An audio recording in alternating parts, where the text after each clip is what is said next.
고라 자손의 시 인도자를 따라 부르는 노래. 여호와여, 주께서 주의 땅에 은혜를 베푸사 야곱의 포로된 자들이 돌아오게 하셨으며 주의 백성의 죄악을 사하시고 그들의 모든 죄를 덮으셨나이다. 셀라. 주의 모든 분노를 거두시며 주의 진노를 돌이키셨나이다. 우리 구원의 하나님이여, 우리를 돌이키시고 우리에게 향하신 주의 분노를 거두소서. 주께서 우리에게 영원히 노하시며 대대에 진노하시겠나이까. 주께서 우리를 다시 살리사 주의 백성이 주를 기뻐하도록 하지 아니하시겠나이까. 여호와여, 주의 인자하심을 우리에게 보이시며 주의 구원을 우리에게 주소서. 내가 하나님 여호와께서 하실 말씀을 들으리니 무릇 그의 백성 그의 성도들에게 화평을 말씀하실 것이라. 그들은 다시 어리석은 대로 돌아가지 말지로다. 진실로 그의 구원이 그를 경외하는 자에게 가까우니 영광이 우리 땅에 머무르이다. 인애와 진리가 같이 만나고 의와 화평이 서로 입맞추었으며 진리는 땅에서 솟아나고 의는 하늘에서 굽어보도다. 여호와께서 좋은 것을 주시리니 우리 땅이 그 산물을 내리로다. 의가 주의 앞에 앞서가며 주의 길을 닦으리로다. 아멘. 감사하는 사람들의 특징 중에 한 가지가 있다면 주신 것들에 대해서 겸손하게 돌아보고 그 마음들을 표현한다는 것입니다. 우리 믿는 사람들에게 감사하는 이러한 자세는 하나님의 은혜를 기억하고 또 그분을 의지하는데 가장 필수적인 자세일 것입니다. 하나님께서 주신 은혜를 우리가 기억하지 못한다면 감사와 찬양의 고백을 올려드리기보다 오히려 교만에 빠져서 우리 자신을 높이고 또 우리의 육체를 자랑하고 그러한 모습으로 살아가는 우리의 모습들을 보게 된다는 것입니다. 오늘 우리가 읽은 본문의 말씀은 하나님의 은혜에 감사할 줄 모르고 영적 무감각에 빠져서 그 모습 가운데 처한 이스라엘 백성들의 모습이 나타나고 있습니다. 시인은 이러한 이스라엘의 모습을 바라보면서 고통스러운 그러한 상황 가운데 하나님 백성들의 회복을 간구하며 기도하고 있는 장면을 고백하고 있습니다. 현재 본문을 보게 되면 현재 이 시인과 이스라엘 백성들이 겪고 있는 상황은 하나님의 은혜 가운데 이제 바벨론의 포로 생활로부터 기쁨으로 다시 돌아오게 되었지만 그 기쁨과 감사가 어느새 잊혀진 채 다시 큰 고통과 어려움 가운데 직면한 이스라엘 백성들의 상황을 설명해 주고 있습니다. 먼저 1절부터 3절까지의 말씀을 보게 되면 시인은 이스라엘 백성들에게 베푸신 하나님의 은혜를 상기시키면서 그렇게 기억하고 있는데, 사실 이스라엘 백성들이 이방에 이렇게 포로로 끌려갔었던 그 상황은 누구도 이스라엘이 다시 회복된다는 생각을 하지 않았던 그런 때였습니다. 왜냐하면 이스라엘 백성들이 하나님을 잊어버리고 기만하였기 때문에 벌을 받고 이제 멸망 가운데 처해 있는 상황이 너무나도 당연했기 때문인 것입니다. 그래서 이스라엘 백성들의 나라가 황폐하고 또 멸망받으면서 이제 누구도 이스라엘 민족들이 다시 회복될 것이라고 생각하는 이들이 없었기 때문입니다. 희망이 없고 슬픔과 고통만이 있었던 그들의 삶이었다는 것이죠. 그러나 1절 말씀 보게 되면 하나님께서 은혜를 베푸사라고 이렇게 기록하고 있습니다. 다른 나라로 인하여서 멸망받고 없어져 버릴 이스라엘의 그러한 모습이었지만 오늘 하나님께서는 이스라엘에게 은혜를 베푸셔서 포로된 자들을 다시 돌아오게 하시고 그들의 나라를 다시 세우시게 하셨다는 사실입니다. 그들이 정말 헤어나올 수 없는 이러한 깊은 절망에 빠져 있을 때 하나님께서 그들을 다시 일으키시고 사랑하는 마음을 허락해 주셔서 모든 문제들을 해결해 주셨다는 것을 잊지 않도록 시인이 오늘 표현해 주고 있습니다. 또한 2절과 3절 말씀에서도 기록하고 있듯이 그들의 모든 죄를 덮으셨고 모든 분노와 또 진노를 거두셨다라고 이렇게 표현하고 있습니다. 본문 말씀에서 덮으셨다라고 이러한 하는 말은 가리다, 숨기다, 감추다라고 하는 뜻을 지니고 있는데, 곧 이러한 말은 하나님께서 이스라엘 백성들의 모든 이러한 죄악들을 다시는 보지 않겠다라고 하는 말을 의미하고 있습니다. 한마디로 다시 그 죄를 들추어내지 않으시겠다는 하나님의 은혜를 표현하고 있는 것입니다. 그동안 이스라엘이 하나님께 지었던 상상할 수 없는 그 모든 죄악들을 하나님께서 모두 다 덮으신다는 그러한 표현인 것이죠. 누군가가 우리를 위협하고 때로는 죽이려는 그러한 죄악들을 우리가 한번 저질렀다고 생각해 봅시다. 우리는 그 죄에 대해서 덮고 또 용서할 수 있을까요? 그들의 악행들이 생각나고 때로는 고통스러워서 도저히 그들이 지은 죄악들을 용서할 수 없을 것입니다. 비록 우리가 그러한 죄악에 대해서 용서했다 할지라도 계속 우리는 그 마음속에 앙금과 또 기억들이 남아 있어서 그 죄악들에 대해서 우리에게 행한 그 죄악들에 대해서 생각하지 아니하고 또 여러 가지 용서하지 못하는 표현들을 계속해서 이루어갈 것입니다. 그러나 지금 이스라엘 백성들은 하나님 앞에서 도저히 용서받을 수 없는 죄악을 저질렀기 때문에 그 죄가 도저히 해결될 수 없는 상황이었음을 보게 됩니다.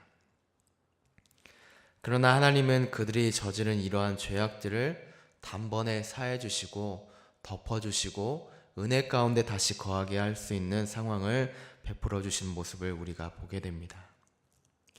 왜 하나님은 이렇게 이스라엘 백성들에게 도저히 용서받을 수 없는 그들의 모습을 다시 사해 주시고 은혜 받는 자들의 모습으로 이렇게 거하게 하셨을까요?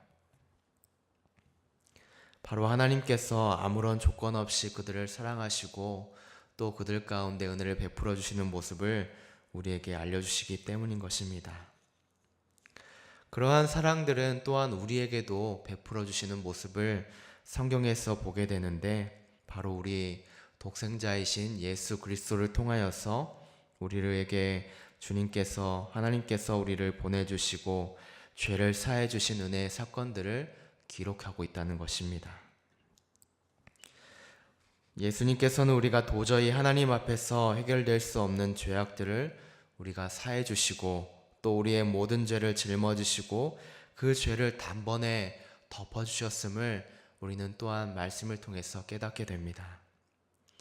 주님의 사랑이 우리의 모든 죄를 이렇게 단번에 덮으셔서 우리가 다시 하나님의 은혜와 구원의 감격을 누리게 하셨다는 사실을 깨닫게 해주시고 계십니다.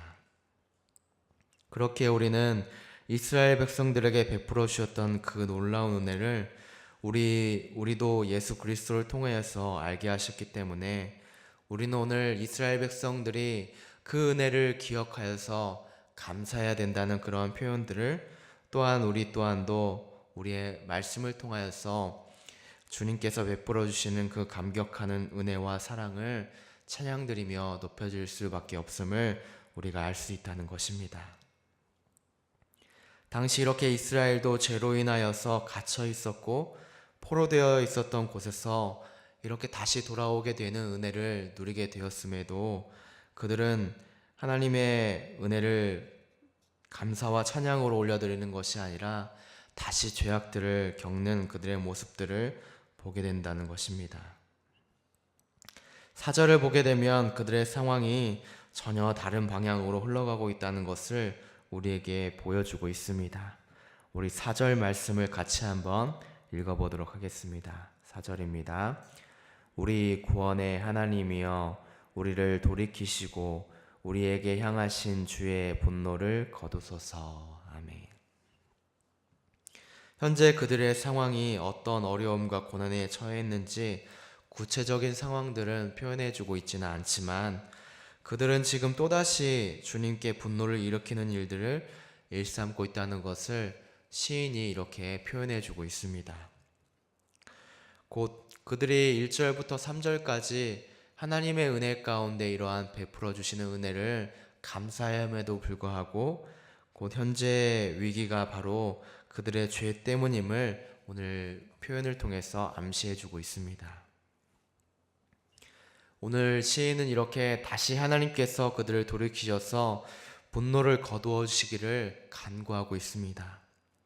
은혜를 경험했음에도 불구하고 하나님의 은혜를 잊어버리는 그들의 모습을 보게 되고 있습니다.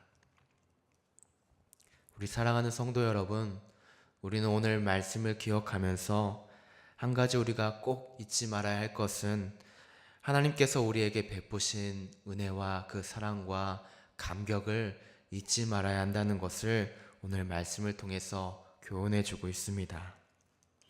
은혜를 잊은 백성들에게 이렇게 내일의 소망이 없다는 것을 우리는 알 수 있습니다. 그분이 우리에게 베푸신 사랑의 수고와 헌신 또한 피와 눈물을 우리가 잊는다면 우리에게는 이렇게 다시 황폐함과 또 우리에게 분노만이 대대에 미칠 것임을 우리는 보여주고 있습니다. 그러므로 우리는 늘 우리의 삶에서 감사와 감격으로 주님의 사랑과 은혜를 마음에 새기고 경험하게 되는 우리의 삶의 모습이 되었으면 좋겠습니다. 시인은 이렇게 이스라엘 백성들이 하나님의 은혜와 찬양을 드려 함에도 불구하고 여전히 죄악들을 이렇게 하나님 앞에 지은 그들의 모습을 보면서 하나님께 이렇게 하나님의 분노를 베푸시고 있는 장면을 보게 되면서 이렇게 고백하고 있습니다. 하나님께 어느 때까지 분노하시겠습니까? 우리를 다시 살리셔서 주를 기뻐하도록 해 주십시오 라고 이렇게 간구하고 있는 모습을 보게 됩니다. 이는 이스라엘 백성들을 다시 온전케 하셔서 그들이 다시 하나님을 기뻐하는 하나님의 귀한 백성들이 되도록 해달라고 이렇게 표현하고 있는 역설적인 표현임을 보여주고 있습니다. 우리는 시인의 이 고백을 통해서 우리가 살아가는 이유가 무엇인지를 보게 됩니다. 인간의 바로 제일제는 가장 귀중한 목적은 하나님의 영광과 기쁨을 삶의 목적으로 삼고 또한 그것을 위하여서 우리가 온 힘을 다해서 매진하며 살아가야 한다는 것을 우리에게 보여주고 있습니다. 이는 곧 하나님이 우리에게 다시 인자하심을 보여주셔서 구원을 베풀어 주시기를 간구하는 시인의 이유이기도 합니다. 사랑하는 우리 성도 여러분, 우리가 살아가는 이유와 목적을 잊지 않는 우리의 귀한 모습이 될 수 있었으면 좋겠습니다. 우리 8절 말씀도 같이 한번 읽어보도록 하겠습니다. 8절 말씀입니다. 시작.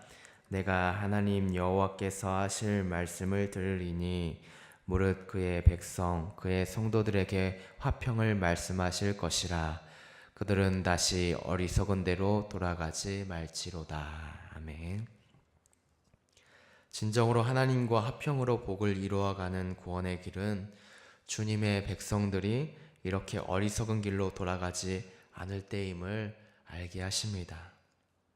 시인은 이렇게 고백합니다. 내가 하나님 여호와께서 하실 말씀을 들으리니 라고 이렇게 고백하고 있습니다.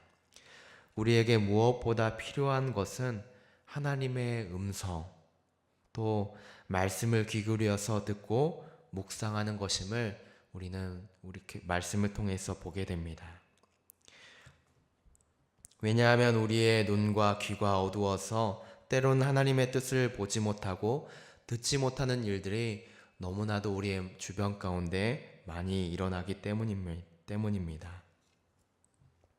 우리는 일반적으로 하나님께 우리의 마음의 소원들을 잘 아뢰고 그렇게 하나님 앞에 기도는 하고 있지만 하나님의 계획하심과 선유하심을 바라보면서 그분의 뜻이 이루어지기를 기대하는 기다림의 시간들을 갖지 않은 경우들이 우리 주변에 많이 있다는 것입니다. 왜 이렇게 우리들은 하나님께 간구하며 하나님의 뜻을 위하여서 우리가 고백하는 일들은 많지만 하나님께 대해서 그 계획하심과 섭리들을 그 기다림의 시간을 갖지 않은 일들이 우리에게 이렇게 나타나고 있을까요? 왜냐하면 우리가 고민하는 문제들, 또 우리가 계획하는 모든 문제들을 하나님 앞에 기도하고는 있지만 하나님의 음성 듣기, 또 하나님의 계획하심과 섭리하심에 대하여서는 우리가 기다리지 않고 급하게 때로는 우리가 계획하는 일들에 우리 자신의 경험으로, 지식으로 그렇게 하나님의 뜻을 이루어 가려고 노력하기 때문인 것입니다. 그러나 우리는 무엇보다도 하나님의 뜻을 위해서, 하나님의 섭리를 위해서 오늘 시인이 이렇게 고백했던 것처럼 그분의 말씀을 우리가 기억하면서 하나님의 뜻이 이루어지기를 기다리는 하나님의 음성을 들을 수 있는 성숙한 그리스도의 모습이 될 줄로 되는 우리의 모습이 되어야 되겠습니다. 그래서 우리가 어리석은 길로 가지 않도록 항상 우리 자신을 점검하여서 말씀과 기도의 온전함과 성숙함을 세워가는 믿음의 사람들이 되어야 될 줄로 믿습니다. 이제 시인은 9절부터 마지막 절까지 하나님께서 주실 진정한 화평이 무엇인지를 구체적으로 이렇게 말을 하고 있습니다. 주님의 구원은 그를 경외하는 자에게 가까이 있다라고 이렇게 시인이 고백하고 있습니다. 우리가 하나님을 찬양하며 경배할 때 주의 영광이 다시 이스라엘 땅에 가득하게 될 것이고 다시 이스라엘의 완전한 회복이 이루어지게 될 것을 이렇게 시인이 노래하고 있습니다. 또한 인애와 진리가 만나고 의와 화평이 서로 입맞춘다라고 이렇게 표현하고 있습니다. 진리가 땅에서 솟아나고 의가 하늘에서 굽어본다라고 이렇게까지 의인화하여서 하나님의 속성들을 시인이 표현하고 있습니다. 그래서 하나님께서 모든 선한 것, 또 좋은 것들을 주시고 땅이 그 산물을 낸다고 이렇게 표현하고 있습니다. 하나님과 온전히 함께하는 삶, 그분의 선하심이 함께하는 삶은 이처럼 은혜와 평강이 넘치는 삶임을 우리에게 보여주고 있는 것입니다. 오늘 13절의 표현처럼 우리가 주님만을 의지하며 그분께 영광을 돌릴 때에 어떻게 하나님께서 우리에게 은혜를 베풀어 주시는지 표현해 주고 있습니다. 우리 마지막으로 13절 말씀을 같이 한번 읽어보도록 하겠습니다.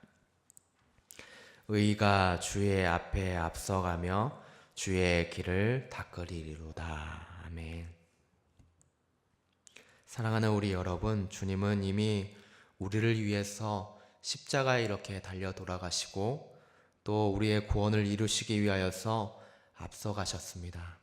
그리고 지금도 우리를 위해서 하나님의 인자와 진리와 의와 평강이 이루어지도록 지금도 하나님 우편에서 이렇게 우리들을 위해서 중보하시고 여전히 우리들의 함께 하셔서 하나님의 뜻을 이루어가고 계십니다.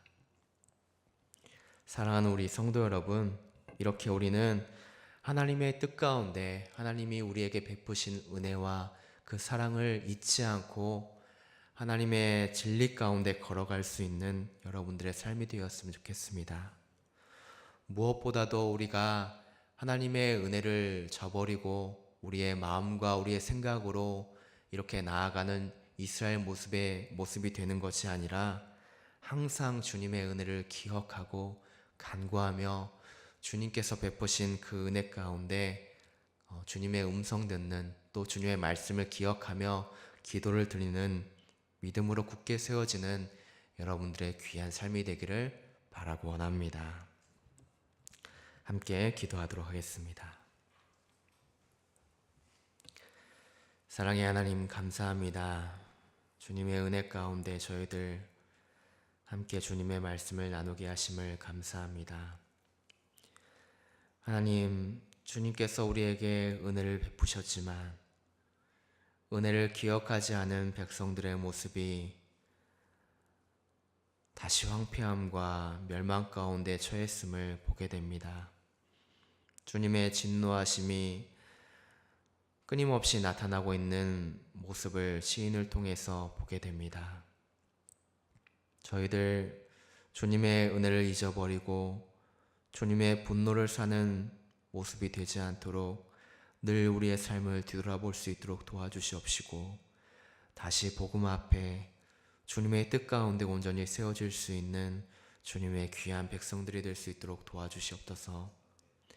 때로는 삶에서 하나님의 은혜를 잊어버리고 살아갈 때가 많이 있습니다. 주님, 저희들 주님의 뜻과 섭리와 계획하심을 잊지 않도록 늘 기도할 수 있도록 도와주시옵시고, 더욱더 말씀 가운데 주님의 뜻을 간구할 수 있는 귀한 삶이 될 수 있도록 도우시옵시고 붙들어 주시옵소서.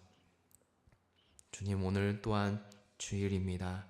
거룩한 주일을 주님께서 허락하여 주시옵시고, 우리가 주님을 온전히 찬양드릴 수 있는 귀한 시간이 될 수 있도록 도와주시옵소서. 감사를 드리오며 예수님의 이름으로 기도드립니다. 아멘.